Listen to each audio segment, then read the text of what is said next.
Okay, here's a video I wanted to do for a very long time, which explains why some of the hams have problems operating correctly the NR-1, the noise blanker, the NR-1.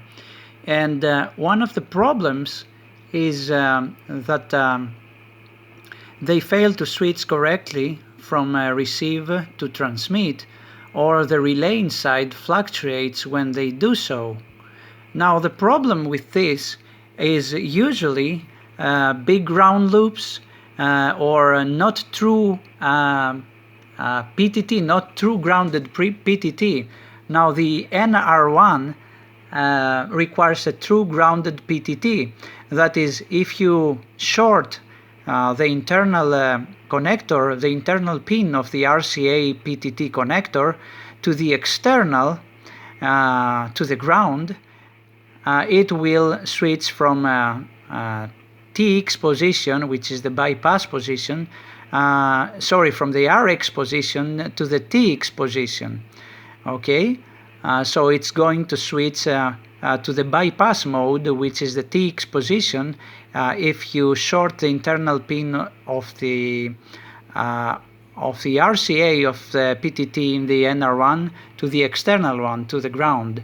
Now, another problem that many of us hams do have in the shack, and most of the times we ignore it, is RF in the PTT line. And this is what I wanted to show you today, how easy it is to pick up RF in the PTT line. Now, I have connected my IC7300 here. It's a non-modified radio. I just bought and directly from the dealer, and I have connected the PTT line. Here's the PTT line. All right, I have connected the PTT line directly with an RCA cable to the PTT line of the ICOM IC7300. I apologize for the video being a little bit not too bright, but I have to show you something in the oscilloscope in a while. So here's my my PTT line, and I have connected it with this cable, which goes all the way down there, and I come in here in the other part of the shack and connected to the Hewlett-Packard 54520A oscilloscope. All right, and we're set at 100 millivolts per division here, and we're set to count the frequency and the volts peak to peak and the volts max here. So what I'm going to show you now is how I'm picking RF in the PTT line, and this is why I can't directly use the NR1 in my own setup here, and I have to create an isolation relay for this purpose, an external isolation relay to isolate the PTT line from RF. So here we go. Now the scope is a little bit too far away, but hopefully I will be able, just a moment, to pick up this and start whistling on the microphone, and you can see this RF in the line. So here we are at 100 watts, and as I'm moving now away to the oscilloscope, and let's do this test. So here we go.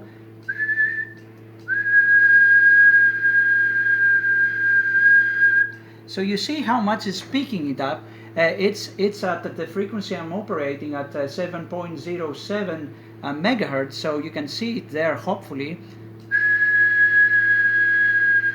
and see that I'm picking also not only RF, but I have a DC offset here. So all those things are really causing problems in the NR1 PTT, which requires a clean PTT and directly connected to ground without any fluctuations, DC or AC. So as I'm talking now, you can see all this rubbish here happening, and this is really causing problems, guys. The relays just go crazy inside the NR1. So let's switch this off.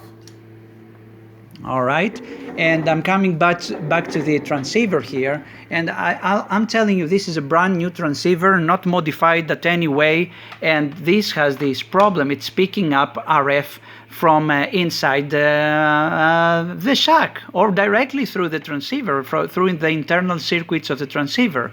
So in that case, I'm afraid the only thing you can do is to really isolate the PTT line from the NR-1. I'm really amazed how so much RF. It's about 200 millivolts to 300 millivolts peak to peak RF. So I'm amazed that I'm not having problems with other gear here in the shack. It's probably because I'm using this little box here that I have built, which has different connections, internal isolation with relays, and I'm using this all the time. So if you experience those kinds of problems, guys, with the NR-1, you really have to isolate the PTT from going to the NR-1. And you have to, always you have to always try your transmitter in very low power to see if you detect any clicks in the relay, any fluctuations in the relay. And when this happens, you should immediately stop transmitting, or else you are going to burn your NR-1, and then you will require to be serviced. So that's very, very important. Just don't get rushed and go here and connect it and try to transmit at full power. It's likely that you're going to experience the same problems as I do, and burn out your NR-1. And it's too pity to do so. Just follow the procedure in the manual. First, connect the PTT, and ensure that don't connect any RF here. Just connect the PTT line and switch this on, and the power, of course, PTT and power, and switch this on, and see if there are any fluctuations when you transmit at full power on your transmitter or on your linear amplifier. And then when you find that everything is okay, then connect the RF connectors and start at low power again, and with gradual steps increase the power one step at a time, and ensure that the relay inside here is not fluctuating and it's switched correctly. It's doing the classic click when you press the PTT without any fluctuations as you talk in the microphone, okay? So that's very important, guys. And I have quite a few hams of doing this mistake and not reading at the manual and try to do the directly the connections here.